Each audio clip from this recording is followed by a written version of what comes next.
Você tem certeza? Vou catar umas cuecas e uma camisa pra você.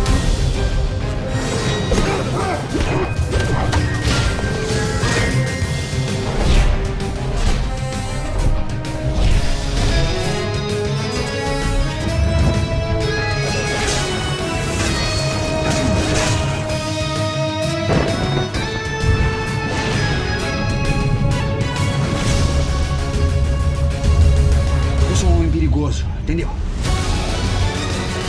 Quem é aquele cabra parrudinho que tá olhando feio pra cá?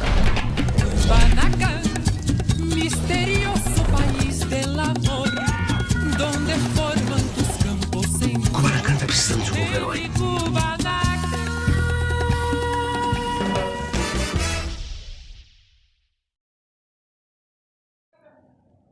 Começando agora mais um vídeo do canal Tá na Quarentena, e a resenha de hoje é sobre uma novela que tem feito enorme sucesso nas redes sociais nos últimos anos. Estamos falando de Kubanacan, novela exibida originalmente no ano de 2003 e 2004, escrita por Carlos Lombardi, dirigida por Wolf Maia e pelo falecido Roberto Talma, e protagonizada por Marcos Pasquim, Humberto Martins, Daniele Vinicius, Adriano Esteves, Carolina Ferraz e Vladimir Brista em seus respectivos personagens Esteban, General Camacho, Marisol, Lola, Rubi e Henrico. Roda a vinheta.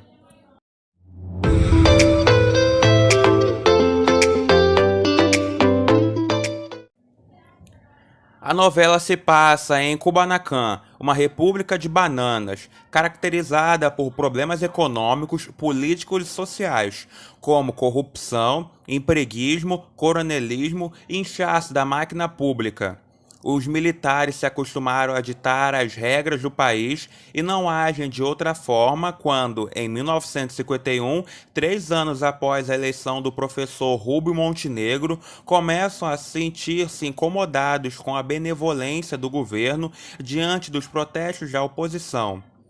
Amante da primeira-dama Mercedes Montenegro, o general Carlos Pantaleão Camacho antecipa-se ao golpe que estava sendo planejado pelo exército e assume o poder após a morte de Rubio Montenegro. O presidente rola a escada depois de uma briga após flagrar a mulher com o general. Mercedes é considerada uma santa pelo povo, pela ajuda humanitária que sempre deu aos necessitados. As confusões amorosas da trama ficaram por conta dos personagens Esteban, Marisol, Henrico, Lola e Rubi. Carlos Lombardi inspirou-se na telenovela Que Rei Sou Eu, do falecido Cassiano Gabus Mendes, ao também utilizar a sátira política como crítica aos problemas sociais enfrentados no Brasil naquele momento, como a pobreza excessiva, a situação precária da saúde e a falta de escolas. O personagem de Marcos Pasquim teve o perfil inspirado no protagonista do filme A Identidade Bourne, de 2002, que percorria a história de um homem viril e sem memória, que era perseguido sem entender o motivo. Já o nome do personagem foi uma homenagem ao ilustrador espanhol de histórias em quadrinhos Esteban Maroto. Segundo o autor Carlos Lombardi, o nome Kubanacan refere-se a um país fictício no Caribe, sem qualquer relação com Cuba, e foi inspirado no título da música interpretada por Ney Matogrosso, composta nos anos 40, com o título de Kubanacan, escrita por Moisés Simões e Salvan Chafluri. Havia sido utilizada para o primeiro álbum de Ney Matogrosso, Água do Céu Pássaro, de 1975, e já havia sido utilizada anteriormente também como trilha sonora de Salso Merengue, novela de 1997. Kubanacan foi o terceiro trabalho seguido de Carlos Lombardi que trouxe Marcos Pasquim, sendo que antes eles já haviam trabalhado juntos em Uga Uga e na minissérie O Quinto dos Infernos, nos quais o ator também foi co-protagonista. Futuramente, a parceria permaneceria em Pé na Jaca, Guerra e Paz e até mesmo em Bang Bang, no qual Carlos assumiu os textos na fase final após o afastamento de Mário Prata e trouxe para o elenco Marcos. Kubanacan também repetiu os pares românticos de outras novelas, como Daniele Vinicius e Marcos Pasquim, de Uga Uga, Adriano Esteves e Vladimir Brista, de Coração de Estudante, e Rafaela Mandelli e Irã Malfitano, da 8ª temporada da Malhação. Por conta das cenas de violência e forte apelo sexual, a novela foi reclassificada pelo Ministério da Justiça como imprópria para o horário das 7, fazendo com que a emissora precisasse alterar as cenas para que a trama permanecesse no horário, embora a classificação tivesse sido fixada como, entre aspas, não recomendada para menores de 12 anos. Devido ao sucesso com o público masculino pelo perfil sensual de Marisol, Daniele Vinitz estrelou a edição de outubro da revista Playboy. Kubanacan repetiu a parceria de Carlos Lombardi e Wolf Maia, que já haviam trabalhado juntos em Uga Uga e na minissérie O Quinto dos Infernos. Além de ser um dos diretores de Kubanacan, Wolf Maia atuou na novela interpretando Dom Diego. O diretor também trabalhou como diretor e ator em outras produções, como Barriga de Aluguel, O Amor Está no Ar, Cara e Coroa, Uga Uga, O Quinto dos Infernos e Fina Estampa. 4 meses após a estreia da novela, Roberto Talma assumiu a direção geral e de núcleo da novela. Wolf Maia ganhou a direção de núcleo de Senhora do Destino, de Agnaldo Silva, que estrearia no ano seguinte. Com as mudanças, Vinícius Viana passou a integrar a equipe de colaboradores. Uma mistura de estilo dos anos de 1950 com referências contemporâneas caracterizou o figurino da história. Assinado por Beth Filipek, que foi substituída por Lulu Arreal em julho de 2003. Com a entrada de Roberto Talma, Sônia Soares passou a ser a titular da área. O glamour da década de 50 era mostrado através dos personagens que circulavam pelo cassino. As mulheres usavam cílios longos e batons com cores fortes, como vermelho, referências da época. Os penteados eram bem elaborados. Kubanacan bateu o recorde de participações especiais. Durante os 8 meses em que a novela foi exibida, Carlos Lombardi inseriu cerca de 80 novos personagens na história, número bem maior do que seu elenco fixo. Muitos estavam relacionados ao passado de Esteban, trazendo novas pistas sobre a identidade do pescador. Pela rede do pescador passaram beldades como Silvia Piper, Regina Duarte, Gisele Thier, Cristina Oliveira, Vanessa Gerbelli, Daniela Escobar, Letícia Spiller, Aline Moraes, Gabriela Duarte, Vanessa Lois, Cláudia Alencar, Flávia Monteiro, Viviane Pasmanter, Carolina Casting e Vera Fischer. Originalmente, Helena Hanaud foi convidada para interpretar Rubi. Porém, a atriz decidiu aceitar o convite de Manuel Carlos para interpretar Raquel em Mulheres Apaixonadas, uma vez que o autor revelou que havia escrito o personagem especialmente para ela. Carolina Ferraz foi convocada em seu lugar, sendo a primeira vez que a atriz não encarnou uma personagem feminina ou sensual, uma vez que o Rubi se vestia igual um homem pela ausência de vaidade. Letícia Sabatella foi convidada para interpretar Lola, porém a atriz recusou por não querer um papel cômico, sendo que a personagem passou a ser interpretada por Adriana Esteves. A atriz afirmou que ela esperou a oportunidade para trabalhar com Carlos Lombardi por anos, vendo como uma forma de retribuir o convite feito em 1993 para interpretar Babalu na telenovela 4x4, o qual acabou se realizando quando ela foi escalada para renascer. Marcos Breda interpretou 2 personagens distintos em 2 momentos diferentes da trama, o que só havia acontecido uma vez em 1996 com Matheus Carrielli, em Vira-Lata. Em junho de 2003, Humberto Martins sinalizou para a direção que estava insatisfeito com o pouco espaço que seu personagem tinha na história, chegando a faltar gravações e ameaçar deixar a trama.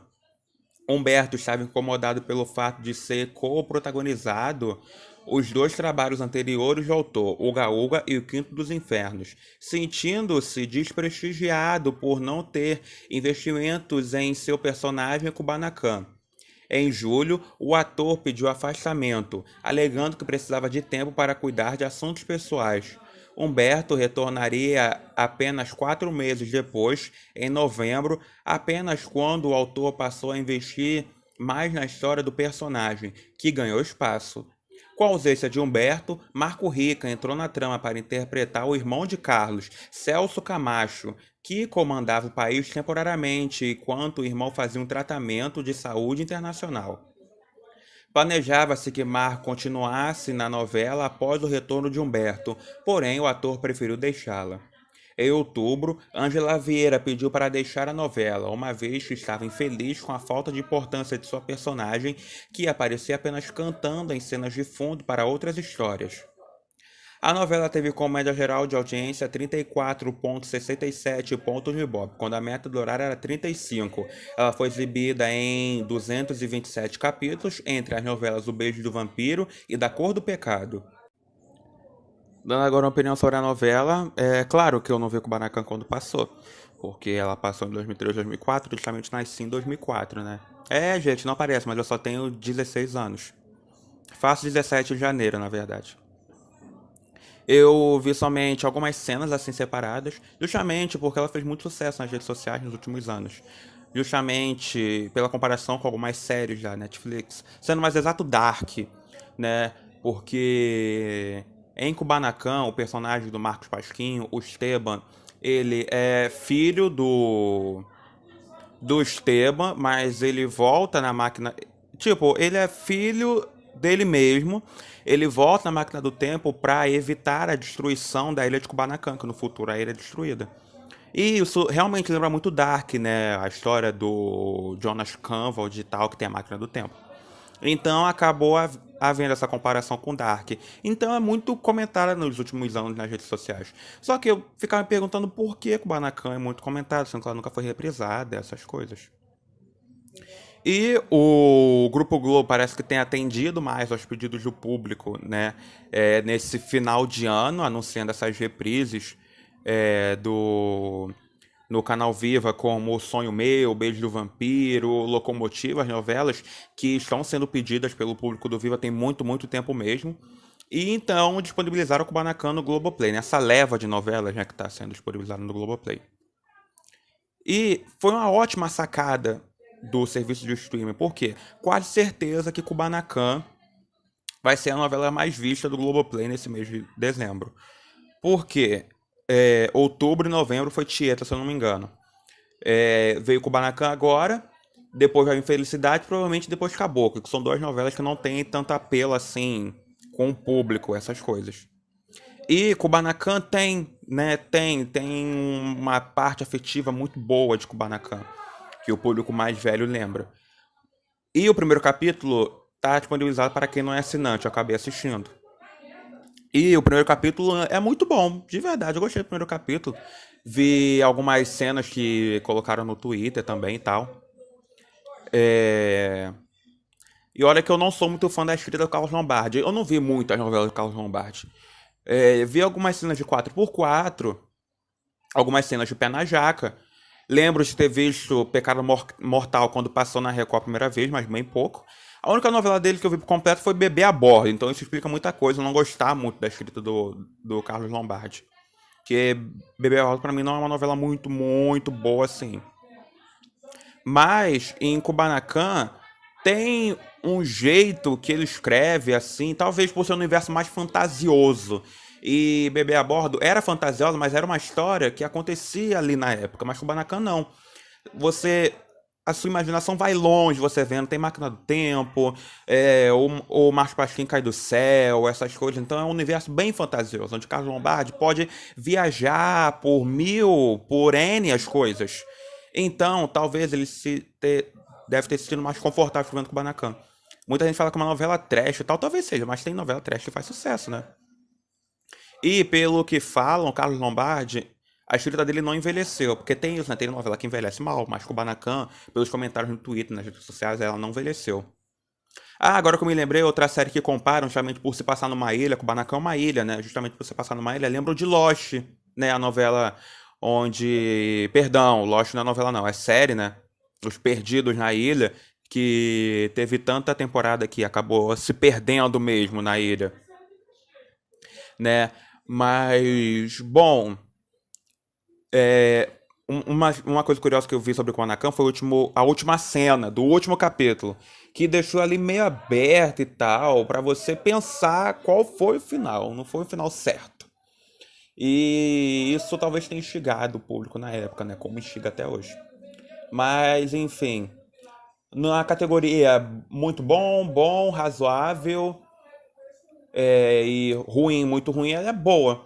É que eu não vi muita coisa, então eu não posso falar com propriedade, mas eu considero ela boa. Eu assistiria os capítulos de Kubanacan tranquilamente, porque eu não tenho muito tempo, né? E não sou assinante do Globoplay, mas se eu tivesse oportunidade eu veria tranquilamente, de verdade. Dando agora algumas atualizações do Mundo Novo Releiro na CCXP, né? O Globoplay anunciou que Vereda Tropical, provavelmente a versão internacional, irá chegar no serviço de streaming da TV Globo em março. Pai Herói e Pecado Capital, dois grandes sucessos de Janete Claire, irá chegar, né, no Globoplay em junho e novembro, respectivamente. A série Riacho Doce chega no dia 4 de janeiro, uma segunda-feira, e Chocolate com Pimenta no dia 18 também de janeiro, 30 dias após o fim da exibição da novela no canal Viva. E o Globoplay também anunciou que irá disponibilizar a primeira novela reproduzida a cores na nossa televisão, que é a novela O Bem Amado, protagonizada por Paulo Gracindo, interpretando o prefeito Odorico Paraguaçu, que ele tinha até um bordão, né? Vote num candidato honesto e ganhe um cemitério. Uma história sensacional escrita por Dias Gomes, que entrará no serviço de streaming da TV Globo. Então fiquem muito atentos. A diretora Amora Maltner disse que o autor Valcir Carrasco tem ideias até para uma terceira temporada de Verdades Secretas, né? Lembrando que a segunda temporada será lançada no Globoplay ano que vem, gravada e lançada, na verdade, ano que vem. E ela deu algumas atualizações da história na CCXP. Ela disse que a história começa 6 anos depois, seguindo a vida de Angel, mostrando tudo que aconteceu e tudo que vai acontecer. Por favor, Valcir, não estrague a minha novelinha das 11. Lembrando que o Domingão do Faustão cancelou os melhores do ano, desse ano de 2020, justamente por ter poucas produções inéditas nesse ano, então não dá para escolher, né, quem foi o melhor e tal.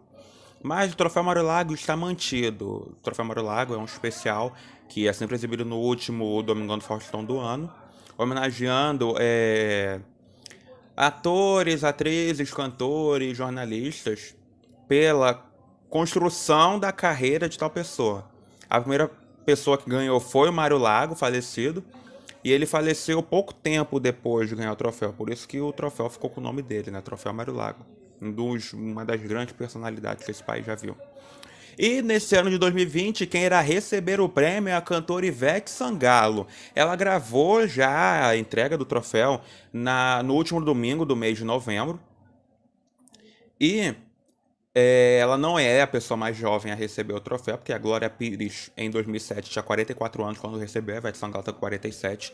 E nesse ano de 2020, a cantora se tornou a 10ª artista a mais vender discos na história, primeira cantora dos anos 90 a ter 1 bilhão de streaming, se tornou a latino-americana mais premiada da história, teve a live com maior arrecadação popular para ONGs e é, né, a segunda brasileira mais admirada pelo povo. Então, parabéns à cantora Ivete Sangalo. O vídeo de hoje fica por aqui. Agora a gente se encontra na próxima terça-feira com o especial dos 30 anos de exibição original da novela Pantanal. E o próximo vídeo de curiosidades na quinta-feira sobre a novela Cara e Coroa, que está na leva de reprises do canal Viva. A gente se encontra numa próxima. Um forte abraço. Saúde!